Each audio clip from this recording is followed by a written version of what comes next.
The front to rear brake pipes, were very corroded where they join onto the flexible pipes that go down onto the subframe. And unfortunately, as you can see, these pipes pass up behind the fuel tank. And so what I had to do was remove the fuel tank. I looked at other ways of doing it, but it just didn't seem viable doing it any other way. Once I got the fuel tank out, I found some areas of rust along this rail that runs along the rear bulkhead behind the rear passenger seat. And so I decided I may as well treat that, and you can see on the other side I'd already started the treatment, painting over it. I have to make a couple of really long brake pipes to replace these black ones, and I've got this copper tube, just the standard sort of copper replacement stuff. Because it's such a long tube and a complex shape, I'm going to try to tape the two, the old and the new, together as I work down the pipe, because otherwise I've found that it's really hard to manage, manhandle both pieces of pipe to compare where the bends have got to go. So I'm hoping this is going to work. I've made one mistake immediately, and that is that I didn't cut the pipe at first, and so I had it unrolled, but I had the remainder of the roll flapping around on the end, which meant it dragged the pipe over on its side, which I thought wasn't going to be a problem. But it turns out that as you shape the pipe, it would have been easier if the vertical plane of the pipe had been the vertical plane of the roll, because it keeps twisting and I keep having to pull it round and fight it all the time. But anyway, we'll see how we get on with this. Okay, well, this was possibly one of my better ideas. So I've followed it all the way. You can see the old and new pipe taped together side by side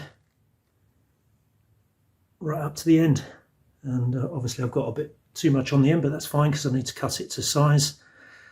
Quite honestly, if I hadn't have taped it together, I don't think I'd ever have been able to follow the shape. So I'm sure someone else has thought of this, but I hadn't seen it before, and it worked for me. Here are the two brake lines I've made up, and I'm rather pleased with them actually. I just hope they fit, but they look as though they're got all the right bends in them. One thing I did debate when I was considering changing the brake lines was maybe what I should do is just cut off this end where I had a corroded joint, brake nut was corroded onto the pipe. I thought perhaps I could cut it lower down and then put a join in and then just create a small section. But I thought I spotted some damage on the pipe, although it was minor. I thought maybe I should check it out. It turns out the damage was much more extensive than I thought. So you can, hopefully that will focus. It's not going to, is it?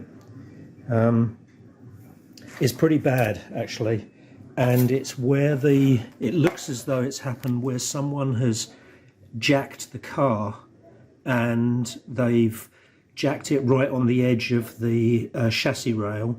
It's bent the seam of the chassis rail and that's cut into the pipe. So quite honestly, I'm rather glad that I did change the whole pipe.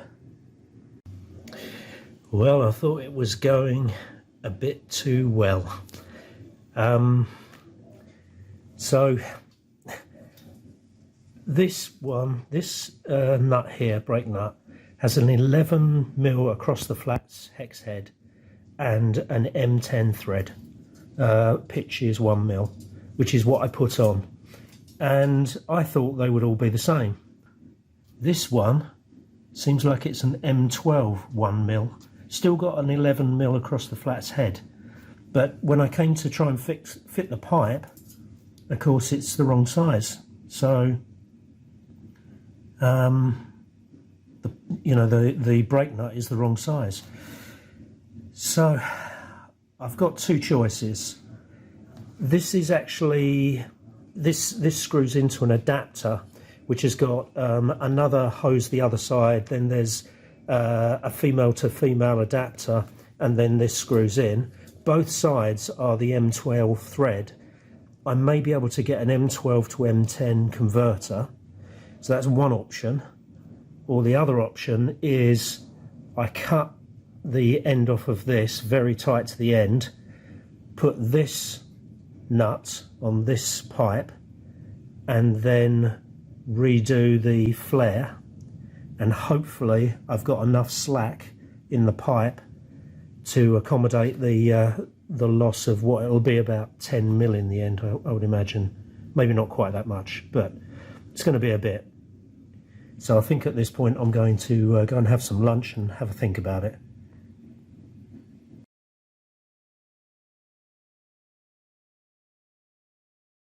A quick word on the brake lines. So the first sort of brake flaring tool I purchased produces, let's see if we can get this here, produces what's called a bubble flare, and that is an SAE standard flare. Turns out that's not the one you need.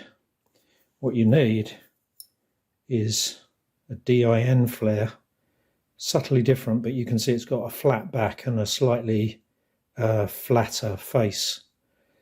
So I had to cut the flares off the end of the pipes that I produced and redo them. Luckily I had enough slack to do that.